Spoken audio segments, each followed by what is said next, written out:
तक जो भी इसमें हमने पढ़ा वो आई होप बहुत अच्छी तरीके से पढ़ा होगा। और अगर किसी को कहीं इसमें प्रॉब्लम आ रही है तो इसमें चैट करके, पर्सनली चैट करके पूछ सकते हैं। और मेरा मोबाइल नंबर है 9634476933। ठीक है, इस नंबर पे व्हाट्सअप करके जो भी आपको कुछ प्रॉब्लम आ रही हो वीडियो कॉल के द्वारा या ऐसे चैट करके पूछ सकते हैं। मैं पूरी कोशिश करूंगा आपकी जो प्रॉब्लम है उसको दूर करने की।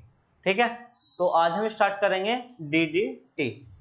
ठीक है, आज का जो टॉपिक है DDT है, एक इम्पोर्टेंट टॉपिक है, बोर्ड में लगभग हर साल ये आता ही है। ठीक है, ये क्या है, एक इम्पोर्टेंट टॉपिक है।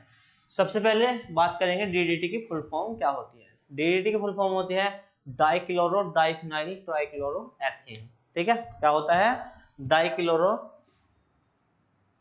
डाइफिनाइल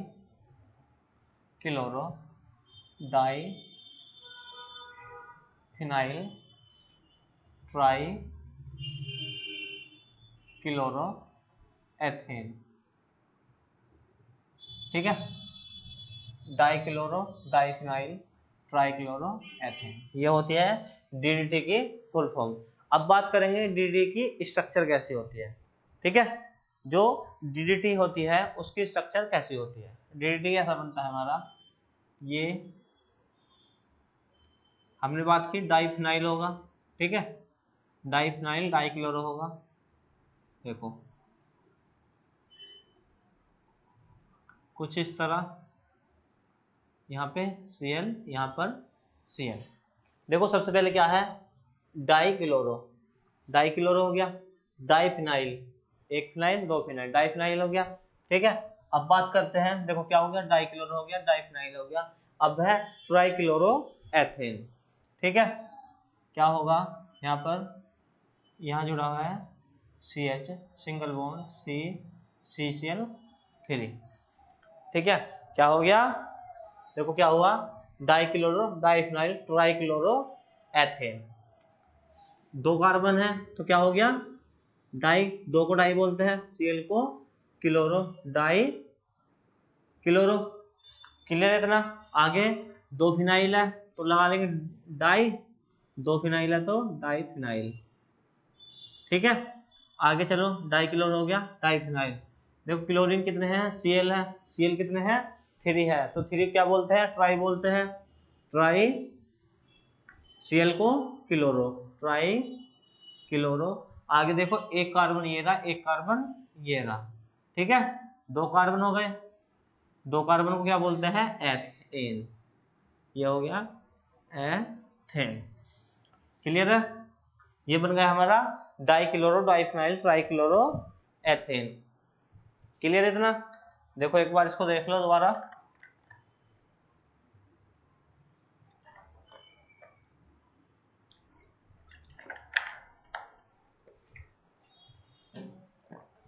तो क्या बना, DDT की फुल फॉर्म होती है डाइक्लोरो डाइफिनाइल ट्राइक्लोरोएथेन। डाइक्लोरो हो गया, डाइफिनाइल ट्राइक्लोरोएथेन। ठीक है, ट्राइक्लोरोएथेन। क्लियर है, इतना हो गया। चलो अब बात करते हैं ये जो DDT होती है किस काम आती है। ठीक है, जो DDT होता है ये पेस्टिसाइड होता है। क्या होता है, ये एक पेस्टिसाइड होता है, या ये बोले जो पेस्टिसाइड होते क्या है, पेस्टिसाइड वो होते हैं जो इंसेक्ट्स होते हैं। क्या होते हैं, जो इंसेक्ट्स होते हैं, मतलब जो कीट होते हैं, कीड़े मकोड़े को ये मारती है। ठीक है, DDT का उपयोग किसमें किया जाता है, इसका उपयोग पेस्टिसाइड के रूप में किया जाता है, पेस्टिसाइड के रूप में इसका यूज किया जाता है। पेस्टिसाइड क्या होते हैं, पेस्टिसाइड होते हैं इंसेक्टिसाइड को मारने की दवा। ठीक है, ये मानो जो कीट होते हैं, कीड़े मकोड़े, उनको मारने की दवा होती है पेस्टिसाइड। सही है, सबसे ये बनाई किसने थी, बात करते हैं जो DDT होती है ये किसने बनाई थी। ये बनाई थी पॉल मुलर ने। ठीक है, साइंटिस्ट थे पॉल मुलर। ठीक है, पॉल मुलर ने DDT बनाई थी और इसी के लिए इन्हें नोबेल प्राइज मिला था। ठीक है, इसी के लिए इन्हें मिला था नोबेल प्राइज। पॉल मिलर को क्या मिला था? नोबेल प्राइज मिला था, नोबेल प्राइज मिला था। किसमें? क्योंकि ये मेडिसिन है ना, तो मेडिसिन के जो क्षेत्र का वो होता है नोबेल, उस साल का इन्हें मिला था। ये था मेडिसिन एंड फिजियोलॉजी का, medicine and physiology, medicine and physiology का जो नोबेल प्राइज था उस साल का 1948 का, इन्हें मिला था नोबेल प्राइज 1948 में। क्लियर है इतना? 1948 में इनको नोबेल प्राइज मिला था। किसका मिला था? इनको मिला था मेडिसिन एंड फिजियोलॉजी में। क्यों? क्योंकि ये एक प्रकार की मेडिसिन होती है। क्लियर है यहाँ तक? किसको मिला था? पॉल मिलर को। पॉल मिलर ने क्या किया था? डीडीटी को सबसे पहले बनाया था। एक जो 19वीं हमारी जो मतलब क्या बोलते हैं, जो 20th सेंचुरी थी हमारी, जो 20th सेंचुरी थी मतलब 20वीं सदी थी, 20वीं सदी में इसका बहुत ज्यादा प्रोडक्शन किया जाता था। क्या होता था? 20th सेंचुरी में, 20वीं शताब्दी में इसका बहुत ज्यादा प्रोडक्शन मतलब उत्पादन किया जाता था। क्यों? क्योंकि उस समय नई नई बनी थी और उसके रिजल्ट भी बहुत अच्छे आ रहे थे। जो इंसेक्ट्स होते हैं उन पे इनका बहुत अच्छा प्रभाव पड़ रहा था, इसलिए इनका जो प्रोडक्शन था बहुत ज्यादा गति के साथ ये प्रोड्यूस की जा रही थी। ठीक है, अब बात करते हैं, बात हो गई डीडीटी की, इसकी स्ट्रक्चर हो गई, केमिकल नेम हो गया, और इसकी जो ये बनाई थी सबसे पहले पॉल मिलर ने बनाई थी। इसके लिए इन्हें क्या मिला था? नोबेल प्राइज मिला था 1948 में। मेडिसिन एंड फिजियोलॉजी के क्षेत्र में इनको नोबेल प्राइज मिला था। ठीक है, अब बात करते हैं प्रिपरेशन की, किस प्रकार ये बनाई जाती। ठीक है,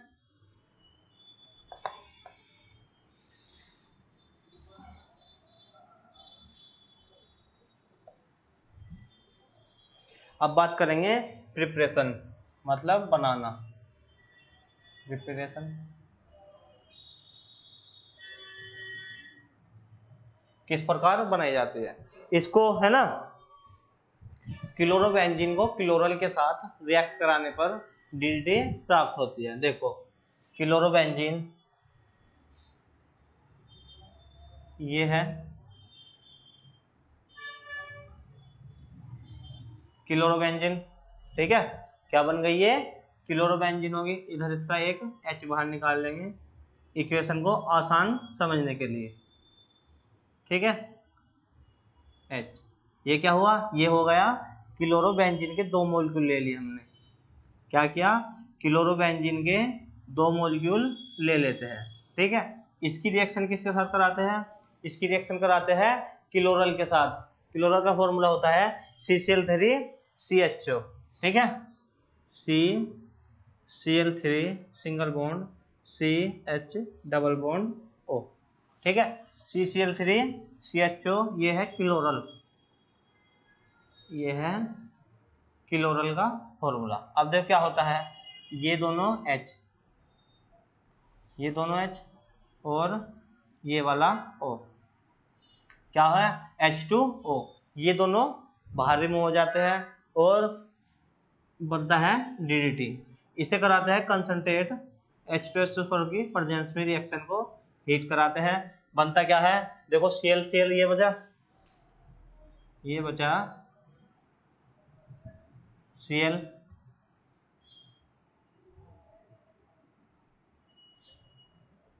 Cl। ठीक है, ये बचा। आगे क्या बचा? यहाँ आएगा CH,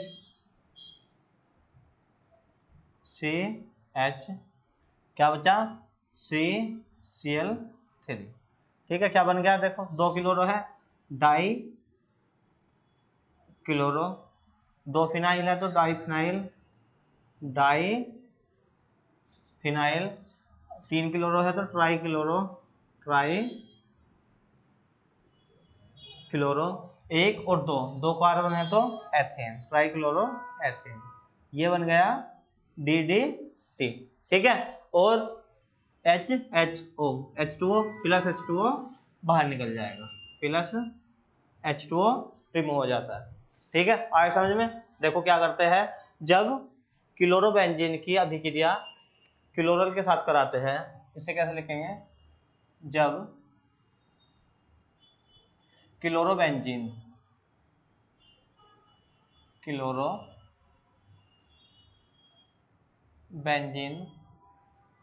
की रिएक्शन क्लोरल के साथ, क्लोरल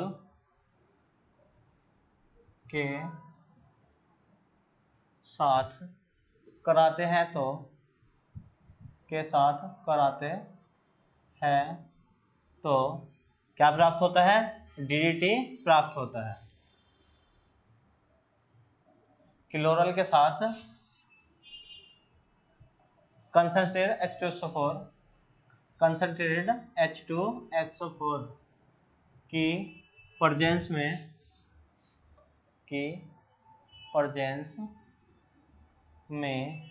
कराते हैं तो, प्रेजेंस में कराते हैं तो क्या प्राप्त होता है? DDT प्राप्त होता है। क्लियर है? इतना करना है। क्या लिखना है? जब क्लोरोबेंजीन, ये रहा क्लोरोबेंजीन की रिएक्शन क्लोरल, ये रहा क्लोरल के साथ कंसंट्रेट H2SO4 की उपस्थित प्रेजेंस में कराते हैं तो DDT प्राप्त होता है। DDT ये रहा। सबसे पहले DDT की फुल फॉर्म याद रखनी है, डाइक्लोरो डाइफिनाइल ट्राइक्लोरो एथेन। ठीक है, हो गया। कंसंट्रेट H2SO4 की प्रेजेंस में कराते हैं। DDT है एक इंपॉर्टेंट, क्या है? इंपॉर्टेंट कंपाउंड है हेलो एल्केन और हेलो एरिन के चैप्टर का। ठीक है, अब बात करते हैं यूजेज की। इतना हो गया, इसका स्क्रीनशॉट ले लो। ठीक है, आगे करते हैं।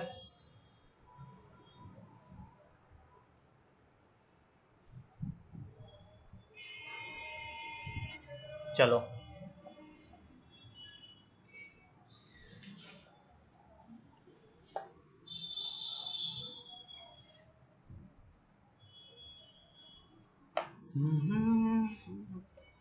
अब करते हैं यूजेज। यूजेज मतलब उपयोग। ठीक है, जैसे मैंने बताया इसका उपयोग इंसेक्टिसाइड्स के रूप में किया जाता है। ठीक है, इसके रूप में किया जाएगा इंसेक्टिसाइड्स के रूप में। लिखेंगे नंबर 1, इसका उपयोग किसके रूप में किया जाएगा? इंसेक्टिसाइड्स के रूप में किया जाता है। ठीक है, इसका उपयोग इंसेक्टिसाइड्स के रूप में किया जाता है। नंबर 2, यह एक पेस्टिसाइड्स, यह एक पेस्टिसाइड्स, पेस्टिसाइड्स मतलब जीवाणुनाशक, मतलब जो जीवाणुओं को मार देता हो, जो छोटे छोटे कीट होते हैं उनको मार देता हो। इसका उपयोग इंसेक्टिसाइड्स को मारने में किया जाता है। यह एक पेस्टिसाइड्स होता है। ठीक है, और क्या होता है इसका उपयोग? नंबर 3, इसका उपयोग शुगर कैन, शुगर कैन मतलब गन्ने की फसल है ना, शुगर कैन गन्ने की फसल, फोडर, फोडर, फोडर मतलब जो भी हमारे गेहूं अनाज जो होता है ना, अनाज की फसलों में, शुगर कैन की फसलों में, अनाज की फसलों में। ठीक है, इसका उपयोग इंसेक्टिसाइड्स के रूप में किया जाता है इनमें। शुगर कैन की फसल, इंसेक्ट फोडर की फसलों, फोडर की क्रॉप्स में किया जाता है। ठीक है, आगे है नंबर 4, इसका उपयोग जो मलेरिया जो होते हैं एनाफ्लिज मॉस्किटो को मारने में किया जाता है। मॉस्किटो क्या करते हैं? मॉस्किटो जो है वाहक का कार्य करते हैं। जो भी बुखार होते हैं, मेरे मलेरिया हुआ, टाइफाइड हुआ, ये सब किसके द्वारा फैलते हैं? मच्छर के द्वारा फैलते हैं। तो मच्छरों पे जो छिड़काव किया जाता है वो DDT का किया जाता है। DDT का छिड़काव करने से क्या होता है? मच्छर मर जाते हैं, जिससे इनके जो लार्वा होते हैं वो आगे बॉर्न नहीं कर पाते।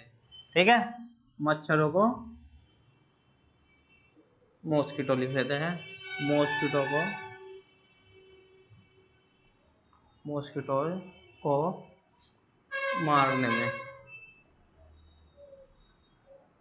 हो गया, देखो इसके कितने हो गए? 4 पॉइंट हो गए। इसका उपयोग इंसेक्टिसाइड्स के रूप में किया जाता है। यह एक पेस्टिसाइड्स होता है। नंबर 3, इसका उपयोग शुगर कैन फोडर के क्रॉप्स में किया जाता है। नेक्स्ट पॉइंट, मॉस्किटोज को मारने, जो मच्छर होते हैं उनको मारने में। ठीक है, अब बात करते हैं इसके साइड इफेक्ट की। साइड इफेक्ट इसके क्या क्या है? Side effect. देखो क्या है, ये क्या है, एक विषैला रसायन होता है। क्या है, एक विषैला पॉइजनस केमिकल होता है। जब ये मच्छरों को मार सकता है, फसल को मार सकता है, तो क्या होता है, कुछ ना कुछ प्रभाव, हानिकारक प्रभाव तो इसका इंसान पे भी होता होगा। ठीक है, इसी हानिकारक जो इसके साइड इफेक्ट होते हैं उनको देखते हुए USA, United state of America, मतलब अमेरिका में इसको बैन कर दिया गया था 1975 में। यूएसए में क्या कर दिया गया था, इसको बैन कर दिया गया था। कब, 1975 में। क्यों, क्योंकि ये एक क्या है, क्यों क्यों किया गया था, क्योंकि ये एक टॉक्सिक और स्टेबल केमिकल है। टॉक्सिक और स्टेबल केमिकल होता है। क्या होता है, यह एक टॉक्सिक और स्टेबल केमिकल होता है। क्यों, टॉक्सिक मतलब यह बहुत ही विषैला होता है। स्टेबल, इसका जो विष होता है, ठीक है, इसका जो विष होता है ये बहुत देर तक, बहुत दिनों तक ठहरता है। जो अगर इसके कांटेक्ट में कोई इंसान आ जाता है तो उस पर यह हानिकारक प्रभाव डालता है। इसीलिए यूएसए ने, अमेरिका ने 1975 में इसको बैन कर दिया था। ठीक है, तो ये जो था आज जो डीडीटी था ये आज हमारा फिनिश होता है, और जो पूरा चैप्टर है पूरे का पूरा चैप्टर फिनिश हो गया है। जैसे मैंने पहले ही बताया था कि आज जो हमारा चैप्टर है हेलो एल्केन और हेलो एरीन, ये फिनिश हो चुका है। इसमें आपको कोई भी डाउट हो, निसंकोच मेरा व्हाट्सएप नंबर दिया हुआ है, उस पर कमेंट कीजिए, वीडियो कॉल कीजिए, कुछ भी। और चाहे ऐप पर, जो हमारी ऐप है इस पर कमेंट सेक्शन बना हुआ है, और यहाँ पे कमेंट करके पूछिए, पूरा का पूरा सॉल्यूशन दिया जाएगा। ठीक है, आज का जो हमारा लेक्चर था यहीं पे खत्म करते हैं। कल से करेंगे हम नया टॉपिक, नया चैप्टर स्टार्ट करेंगे।